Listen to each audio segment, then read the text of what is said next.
बहुत समय पहले की बात है। एक विख्यात ऋषि गुरुकुल में बालकों को शिक्षा प्रदान किया करते थे। उनके गुरुकुल में बड़े बड़े राजा और महाराजाओं के पुत्रों से लेकर साधारण परिवार के लड़के भी पढ़ा करते थे। वर्षों से शिक्षा प्राप्त कर रहे शिष्यों की शिक्षा आज पूर्ण हो रही थी और सभी बड़े उत्साह के साथ अपने अपने घरों को लौटने की तैयारी कर रहे थे कि तभी ऋषिवर की तेज आवाज सभी के कानों में पड़ी। आप सभी मैदान में एकत्रित हो जाएं। आदेश सुनते ही शिष्यों ने ऐसा ही किया। ऋषिवर बोले, प्रिय शिष्यों, आज इस गुरुकुल में आपका अंतिम दिन है। मैं चाहता हूँ कि यहाँ से प्रस्थान करने से पहले आप सभी एक दौड़ में हिस्सा लें।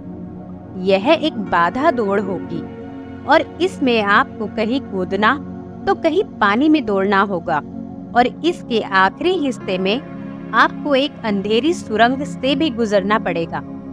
तो क्या आप सब तैयार हैं? शिष्य एक स्वर में बोले, हाँ, हम सब तैयार हैं। दौड़ शुरू हुई। सभी तेजी से भागने लगे। वे तमाम बाधाओं को पार करते हुए अंत में सुरंग के पास पहुंचे। वहां बहुत अंधेरा था और उसमें जगह जगह नुकीले पत्थर भी पड़े थे, जिनके चुभने पर असहनीय पीड़ा का अनुभव होता था। सभी असमंजस में पड़ गए। जहां अभी तक दौड़ में सभी एक समान बर्ताव कर रहे थे, वहीं अब सभी अलग अलग व्यवहार करने लगे। खैर, सभी ने जैसे तैसे दौड़ खत्म की और ऋषिवर के समक्ष एकत्रित हुए। ऋषिवर ने प्रश्न किया, पुत्रों, मैं देख रहा हूँ कि कुछ लोगों ने दौड़ बहुत जल्दी पूरी कर ली और कुछ ने बहुत अधिक समय लिया। भला ऐसा क्यों? यह सुनकर एक शिष्य बोला, गुरुजी, हम सभी लगभग साथ साथ ही दौड़ रहे थे, पर सुरंग में पहुंचते ही स्थिति बदल गई। कोई दूसरे को धक्का देकर आगे निकलने में लगा हुआ था तो कोई संभल कर आगे बढ़ रहा था और कुछ तो ऐसे भी थे जो पैरों में चुभ रहे पत्थरों को उठा कर अपनी जेब में रख रहे थे ताकि बाद में आने वाले लोगों को पीड़ा ना सहनी पड़े। इसलिए सब ने अलग अलग समय में दौड़ पूरी की।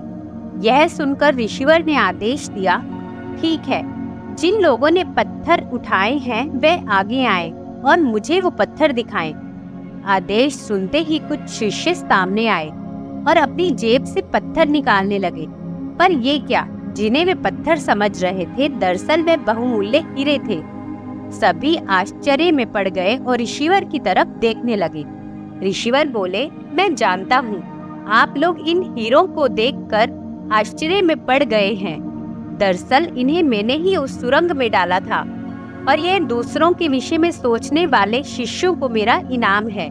पुत्रों, यह दौड़ जीवन की भागम भाग को दर्शाती है, जहाँ हर कोई कुछ न कुछ पाने के लिए भाग रहा है, पर अंत में वही सबसे समृद्ध होता है जो इस भागम भाग में भी दूसरों के बारे में सोचने और उनका भला करने से नहीं चूकता है।